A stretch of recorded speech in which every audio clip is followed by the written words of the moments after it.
Assalamualaikum warahmatullahi wabarakatuh. Selamat pagi anak-anak ibu semuanya. Bagaimana kabar kalian pada pagi hari ini? Ibu berharap semoga kalian dalam keadaan sehat-sehat selalu. Apakah kalian sudah siap untuk mengikuti pelajaran IPS pada pagi hari ini? Siapkan alat tulis kalian, buku paket kalian, buku catatan kalian, atau hal-hal yang diperlukan dalam kegiatan belajar mengajar kita pada pagi hari ini. Pada pelajaran kita hari ini, kita akan membahas tentang sikap kaum pergerakan terhadap Jepang, yang mana ini merupakan kelanjutan dari pelajaran kita pada minggu yang lalu. Tujuan pembelajaran yang akan kita capai masih sama dengan tujuan pelajaran sebelumnya, yaitu menelaah kondisi masyarakat Indonesia pada masa penjajahan dengan benar. Adapun indikator yang akan kita capai yaitu 1. Menjelaskan sikap kaum pergerakan terhadap kebijakan Jepang. 2. Mendeskripsikan bentuk perjuangan rakyat pada zaman Jepang. Pertama, memanfaatkan organisasi bentukan Jepang. Kedua, gerakan bawah tanah. Dan ketiga, perlawanan bersenjata. Mari kita bahas satu persatu indikator yang akan kita capai. Yang pertama, sikap kaum pergerakan terhadap kebijakan Jepang. Berbagai upaya dilakukan bangsa Indonesia untuk menanggapi kebijakan yang dibuat Jepang. Propaganda Jepang sama sekali tidak mempengaruhi para tokoh perjuangan untuk percaya begitu saja. Bangsa Indonesia sadar bahwa Jepang adalah penjajah dan memanfaatkan organisasi-organisasi pendirian Jepang sebagai batu loncatan untuk meraih Indonesia merdeka. Apa saja bentuk perjuangan rakyat pada zaman Jepang? Yang pertama, memanfaatkan organisasi bentukan Jepang. Bentuk perjuangan ini bersifat diplomasi dan sering disebut sebagai kolaborator karena mau bekerja sama dengan penjajah. Tokoh-tokohnya adalah para pemimpin putra yang dikenal dengan 4 serangkai, yaitu Soekarno, Muhammad Hatta, Ki Hajar Dewantara, dan Ki Haji Mas Mansur. Mereka memanfaatkan putra sebagai sarana komunikasi dengan rakyat dan dijadikan para pemuda Indonesia sebagai ajang kampanye nasionalisme. Akhirnya putra dibubarkan Jepang dan diganti dengan barisan pelopor yang dipimpin oleh Soekarno. Barisan pelopor ini juga selalu mengempanyekan perjuangan kemerdekaan. Kedua, gerakan bawah tanah. Gerakan bawah tanah merupakan perjuangan melalui kegiatan-kegiatan tidak resmi tanpa sepengetahuan Jepang atau disebut juga sebagai gerakan sembunyi-sembunyi dengan menggunakan tempat-tempat strategis seperti asrama pemuda yang dijadikan sebagai tempat untuk melakukan pertemuan-pertemuan dan mengobarkan semangat kemerdekaan dan membentuk suatu negara.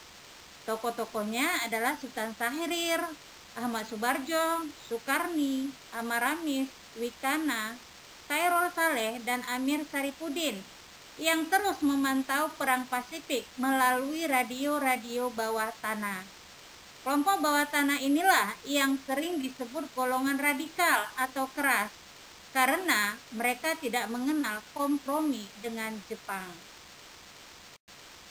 Ketiga, perlawanan bersenjata. 1.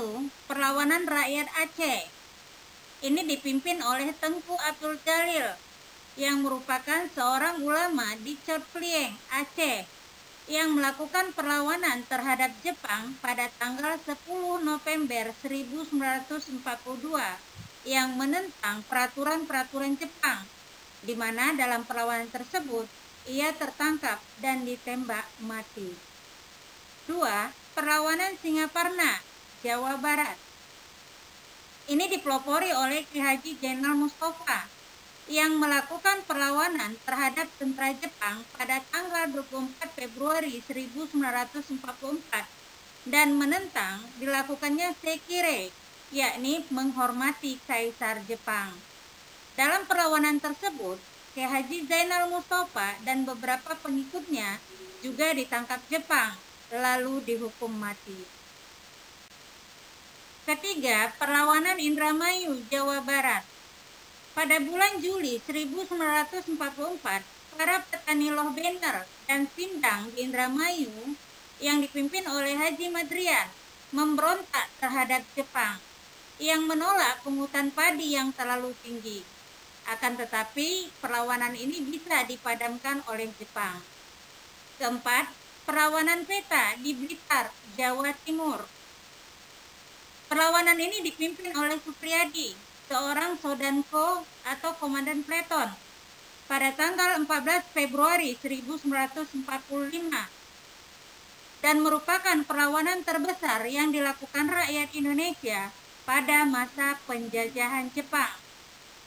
Perlawanan berhasil dipadamkan Jepang karena persiapan Supriyadi dan kawan-kawan kurang matang. Para pejuang peta berhasil ditangkap dan diadili di Mahkamah Militer Jakarta. Beberapa di antaranya ada yang dihukum mati, sedangkan Supriyadi sebagai pemimpin perlawanan tidak diketahui nasibnya. Demikianlah pembelajaran kita pada pagi hari ini. Ibu harap kalian bisa memahami dan mengerti tentang materi yang sudah Ibu ajarkan tadi. Tetapi, kalau ada di antara kalian yang kurang paham dan kurang mengerti tentang materi yang sudah disampaikan tadi, kalian boleh menanyakan langsung kepada Ibu melalui WA. Adapun materi yang sudah Ibu sampaikan, ini sudah Ibu share melalui Google Classroom. Kalian bisa buka Google Classroom kalian dan melihat apa yang menjadi tugas kalian dan kapan pengumpulan tugas kalian, sehingga kalian bisa melaksanakannya dengan tepat waktu. Ibu harap kepada kalian tetap jaga kesehatan, makan secara teratur, mandi secara teratur, sering mencuci tangan menggunakan sabun, dan menggunakan masker apabila kalian keluar rumah. Yang jelas, kalian harus tetap mengikuti protokol kesehatan. Atas perhatian kalian pada pelajaran kita pada hari ini, Ibu ucapkan terima kasih. Dan Ibu akhiri dengan Assalamualaikum warahmatullahi wabarakatuh dan selamat pagi. Tetap semangat ya anak-anak Ibu.